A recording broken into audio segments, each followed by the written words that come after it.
Welcome to lesson 3 of our writing skills series សូមស្វាគមន៍មកកាន់វីដេអូទី3ដែលជាវីដេអូជំនាញនៃការសរសេររបស់យើង Today lesson will teach you the importance of punctuation and capitalization in English writing មេរៀនថ្ងៃនេះនឹងបង្រៀនអ្នកអំពីចំណុចសំខាន់ក្នុងការប្រើប្រាស់សញ្ញាហើយនិងតួអក្សរធំនៅក្នុងការសរសេរភាសាអង់គ្លេស You will learn how to use the capital letter, periods, comma, question mark, and exclamation mark correctly អ្នកនឹងរៀនអំពី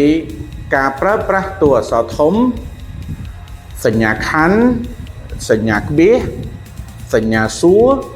ហើយនិងសញ្ញាឧទានឲ្យបានត្រឹមត្រូវ What will you learn? When to use capital letter, common punctuation mark, sentence example, practice writing តើអ្នកនឹងរៀនពីអ្វីពេលណាយើងប្រើប្រាស់តួអក្សរធំនិមិត្តសញ្ញាដែលគេនិយមប្រើគឺសញ្ញាខណ្ឌសញ្ញាក្បៀសសញ្ញាសួរហើយនិងសញ្ញាឧទានការពន្យល់អំពីប្រយោគការអនុវត្តអំពីការសរសេរ Capitalization rules We use capital letter at the beginning of 1. A sentence 2. Name of people, places, and countries 3. The pronoun I យើងប្រើប្រាស់តួអក្សរធំនៅដើមន័យ 1. នៅដើមប្រយោគ 2. នៅពីមុខឈ្មោះរបស់មនុស្សទីកន្លែងហើយនិងប្រទេស 3. ចំពោះសព្វនាម I Examples My name is Linda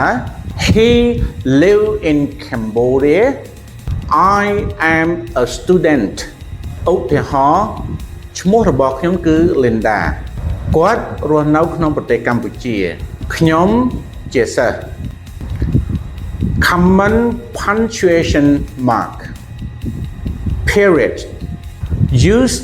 at the end of the statement Example They is my friends I like pizza និមិត្តសញ្ញាដែលគេនិយមប្រើ1សញ្ញាខណ្ឌ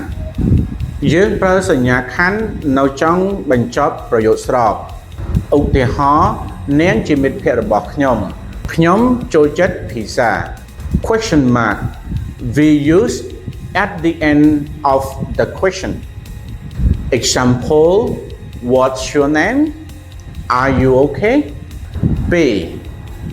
សញ្ញាសួរយើងប្រើសញ្ញាសួរនៅចុងបញ្ចប់ប្រយោគសំណួរឧទាហរណ៍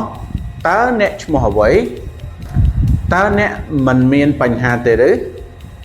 Exclamation mark used to show strong feeling Example Wow I did it 3. សញ្ញាឧទានយើងប្រើសញ្ញាឧទានដើម្បីបង្ហាញអំពីការភ្ញាក់ផ្អើលនិងការបង្ហាញអារម្មណ៍ដ៏ខ្លាំងក្លាឧទាហរណ៍ Wow ខ្ញុំធ្វើវាបាន Commas used to separate words in a list to put in a sentence Examples I like apples, banana and grapes After dinner we watch TV 4. សញ្ញាក្បៀសយើងប្រើសញ្ញាក្បៀសដើម្បីចែកពាក្យនៅក្នុងបញ្ជីឬក៏ញែកពាក្យដាច់ពីគ្នានៅក្នុងប្រយោគឧទាហរណ៍ ខ្ញុំចូលចិត្តផ្លែប៉ោមផ្លែចេកហើយនិងផ្លែក្រូចបន្ទាប់ពីអាហារពេលល្ងាចពួកយើងមើលទូរទស្សន៍ Try this 1. Write a sentence with a capital letter and a period. 2. Make a question with question mark. 3. Write a list using comma. 4. Show excitement with exclamation mark. សូមអ្នកធ្វើកិច្ចការទាំងនេះ 1. ចូលសរសេរប្រយោគជាមួយនឹងតួអក្សរធំហើយបញ្ចប់ដោយសញ្ញាខណ្ឌ 2. បង្កើតប្រយោគសំណួរ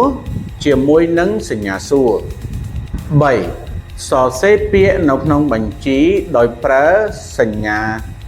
បៀស 4. បង្ហាញអំពី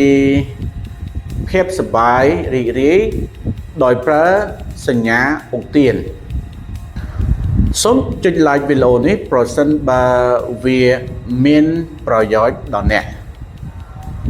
សូមកុំភ្លេចចុច subscribe ហើយនិង share វីដេអូនេះទៅកាន់មិត្តភ័ក្តិរបស់អ្នក សូមអរគុណ